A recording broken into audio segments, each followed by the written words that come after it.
Hello everybody. I've been setting things up in the Winterhalter ship and I just wanted to show how it works. The main part of it, let me just pick this up. The main part of the thing I'm showing is how that you can turn on and off an automatic motion sensor for the discharge coil. Because by default it's on the bottom of the ship and the pilot, the captain, needs to push this button to turn it off. But I've set this button to it, and I'll show how it works at the end. I set this switch to it, so you can either activate it where it's by doing motion sensing by default, so you don't have to worry about it, and it just goes.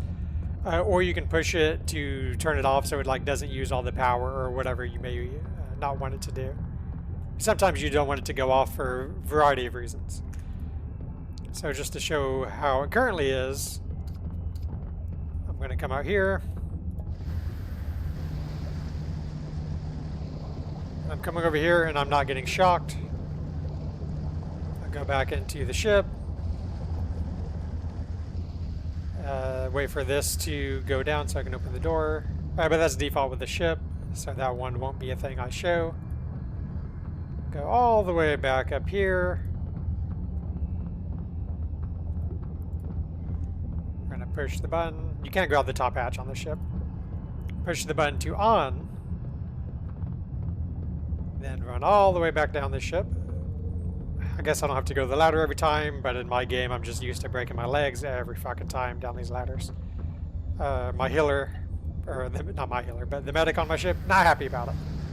Come over here, and then we get shocked because we're getting in the radius of the motion sensor.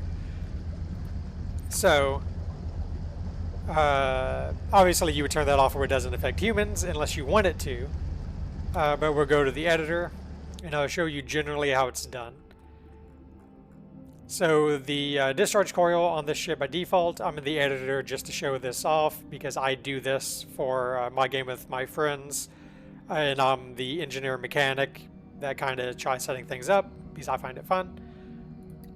So the first thing we do in here, this is all default right here, in going to the terminal is by default because it's the button on the terminal that you push. So my thing is I'm doing the AND component. But also, here's the motion sensor. In the actual game, you can't quite put the motion sensor here. It's actually slightly higher, but it's not that big of a deal, and it won't turn off the settings of the motion sensor that much. This, don't worry about it. I was going to try setting a delay, but I've not messed with it yet. So currently, the motion sensor is to the AND component, and the discharge coil is to the AND component. So the AND component, usually I hide it in a wall, like the devs do. So I hide mine like down here or somewhere. You just plasma cut the wall off, put the AND component there, wire it up, then resell it, and it's fine. But currently, just for simplicity's sake, I have it going here. So the motion detector and the switch going to signal 1 and signal 2. The signal out is the electrical discharge coil. Over here, we have a switch that is going back to the AND component, and that's what's turning it on and off. So I set my spawn point here. So what it's doing, as you just saw at the beginning, is when it's off, you can, you or anybody else, whatever you have the motion sensor next to, or that it's in the radius, is not going to fuck with you. It's not going to happen.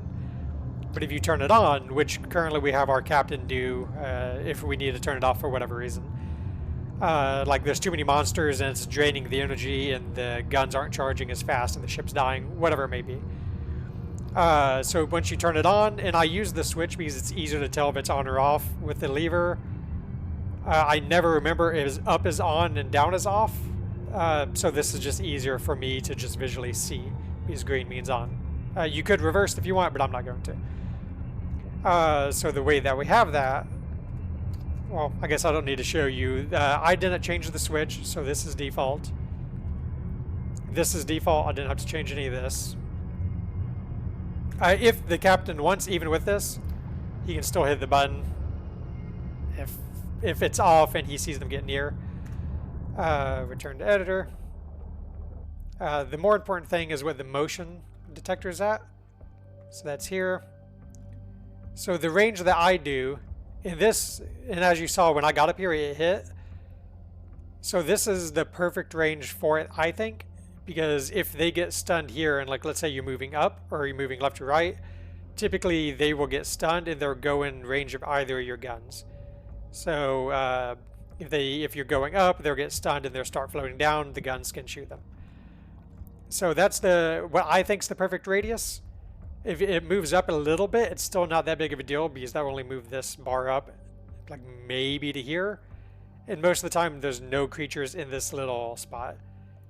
The target, odds are you want it to monster only and you want to ignore dead. The ignoring dead is an issue in specific circumstances. Like if the ship is moving down and you kill an enemy, the enemy will still be being pushed against the ship, and then the sensor will keep on going off, and you don't want that. So once it's dead, we don't want to do it. If you really wanted to, you could probably mess with the velocity of how fast they're going. Typically, I don't care. There's some, like, I want all enemies. I don't really want to filter it by movement speed.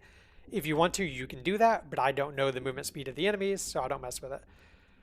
But the important things here are the range X, range Y, the offset of X and Y as well. Everything else is either hidden in the game or you don't really need to mess with it for what we're doing here. So this I found to be the perfect thing. That's why I have these little switches here, because I was going to the edge of it, pushing the switch, seeing if it hit me. If it didn't, I would move it in a little bit.